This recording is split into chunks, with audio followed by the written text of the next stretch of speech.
Hartland Akademie. Maak as wat jou hoedanigheid is wat jy is nie, ons almal bou saam in hierdie. En ek is oor twee dinge verbaas. Ek is eerstens verbaas oor hoe ver ons gevorder het, want ek sê daar in Pretoria ry nie elke dag hier verby nie.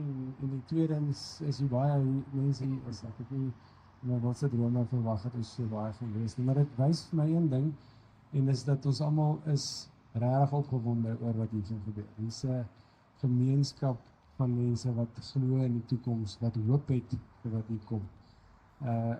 Altyd as ons 'n skool begin, is die eerste ding wat mense vir ons vra is, wat se grade gaan julle aanbied? Wat se vakke gaan julle aanbied? Maar ek dink die regte vraag wat ons eerste moet vra is, hoekom gaan ons 'n skool hier bou?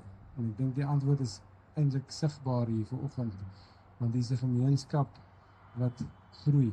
Dis 'n gemeenskap wat in Afrikaans, in geloof, kinders wil opvoed in die waarheid. Nou, hoekom gebruik ek die woord opvoed en nie onderrig nie?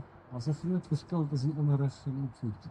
Onderrig praat van kopkennis, terwyl opvoed is baie meer as kopkennis. Dit is ook die vorming van 'n hart, vorming van karakter.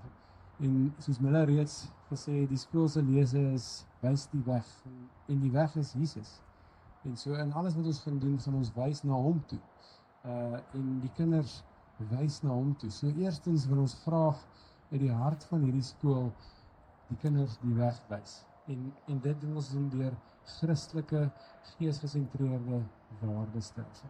Dan wil ons kinders die waarheid leer, deur ongelooflike goeie onderrig te verskaf. Martin Luther het altyd gesê, hoe maak 'n Christen skoenmaker skoene? Hy maak nie oranje skoene met kruisies op nie, hy maak uitstekende skoene. So ons wil uitstekende onderrig verskaf. En dan laastens wil ons hulle leer en voorberei vir die lewe. Ons gaan ons dit doen deur kultuuraktiwiteite, deur sportaktiwiteite, deur leierskap en karakterontwikkeling.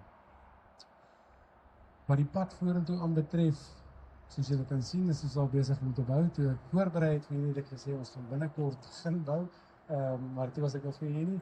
En ons gaan eersdaags 'n meningspeiling doen, waar ons vir ouers die geleentheid gaan gee om hulle belangstelling te toon en te sê en wat se ouderdomsgroepe hulle kinders is. Ons sal so teen einde Mei dit afhandel en ons sal ons vroeg in Junie aankondiging maak oor watter presiese grade. Daai eerste vraag wat ek gesê het, wat mense dan vra, gaan ons 'n antwoord op hom verskaf. En kort daarna gaan ons poog om 'n aanstelling in 'n hoof te maak en die res gaan van daar af volg met die doel om Januarie 2027 hier te begin skole. Baie dankie weer eens dat elkeen van julle gekom het. Stap saam met ons die pad, nie net vandag nie, maar vir die volgende 10, 20, 40, 50 jaar, waar hierdie skool kinders die weg gaan wys. Kinders die waarheid gaan leer. En kinders met goeie karakter reg en voorberei vir wat die lewe van hulle vra. Dankie.